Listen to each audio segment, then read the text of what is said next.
Hi hello എടാ മോനെ. അപ്പോൾ നമ്മളെല്ലാവരും SSLC റിസൾട്ടിന് വേണ്ടിയിട്ടുള്ള കട്ട വെയിറ്റിംഗിലാണല്ലേ. അപ്പോൾ നമ്മൾക്കറിയുന്ന പോലെ തന്നെ ഏപ്രിൽ 20 നമ്മുടെ വാല്യുവേഷൻ ക്യാമ്പ് എല്ലാം അവസാനിച്ച് കഴിഞ്ഞിട്ടുണ്ട്. അപ്പോൾ നമ്മൾ ഇനിയുള്ള പ്രോസസ്സ് കൂടെ കഴിഞ്ഞാൽ ഒരു മെയ് 10 കൂടി തന്നെ നമ്മുടെ SSLC റിസൾട്ട് വരുമെന്ന് നമുക്ക് ഏവർക്കും പ്രതീക്ഷിക്കാം. ഏപ്രിൽ 3 തുടങ്ങിയ ക്യാമ്പ് ഏപ്രിൽ 20 കൂടിയിട്ട് അവസാനിച്ചു കഴിഞ്ഞിരുന്നു. നിങ്ങളുടെ എല്ലാവരുടെയും SSLC മാർക്ക് സൈറ്റിൽ കയറി, കേരള വിദ്യാഭ്യാസ വകുപ്പിന്റെ സൈറ്റിൽ കയറി കഴിഞ്ഞു. ഇനി നിങ്ങൾക്ക് റിസൾട്ട് വന്നാൽ മാത്രം മതി. ഗ്രേസ് മാർക്ക് ആഡ് ചെയ്യാനുള്ളവർക്ക് ഇനി ഗ്രേസ് മാർക്ക് ആഡ് ചെയ്യണം. അതോടൊപ്പം തന്നെ പരീക്ഷാ ബോർഡ് ചേരണം തുടങ്ങിയ വളരെ കുറച്ച് പ്രൊസീജിയർ മാത്രമേ ഇനി ബാക്കിയുള്ളൂ.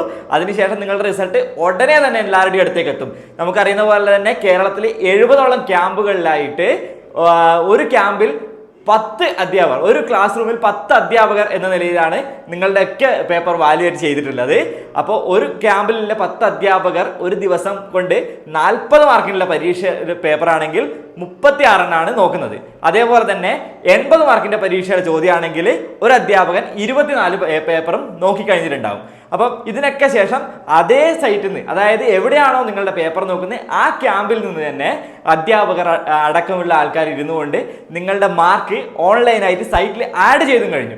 ഇനി വളരെ കുറച്ച് ദിവസങ്ങളിൽ, ഒരു 10-15 ദിവസങ്ങൾക്കുള്ളിൽ തന്നെ നിങ്ങളുടെ റിസൾട്ട് വരും നമുക്ക് ഏവർക്കും പ്രതീക്ഷിക്കാം. ലോക്സഭാ തെരഞ്ഞെടുപ്പിന് ആയിട്ടുള്ള കുറച്ച് സമയം, കുറച്ചൊരു ലാഗ് ഉണ്ടാകുന്നത് ഒഴിച്ചാൽ ഉടനെ തന്നെ ഒരു മെയ് 10 കൂടി തന്നെ നമുക്ക് ഏവർക്കും നിങ്ങളുടെ റിസൾട്ട് വരുന്ന തീർച്ചയായും അനുമാനിക്കാം. അപ്പൊ എല്ലാവരും കട്ട വെയിറ്റിംഗിലാണല്ലേ. അപ്പൊ നമുക്ക് എല്ലാവർക്കും റിസൾട്ട് വേണ്ടിയിട്ട് അടിപൊളിയായിരിക്കാം. എല്ലാവർക്കും ഒരു ഉഷാക്കി മുന്തിരി, ഒരു അടിപൊളി ഒരു റിസൾട്ട് തന്നെ നമുക്ക് എല്ലാവർക്കും പ്രതീക്ഷിക്കാം.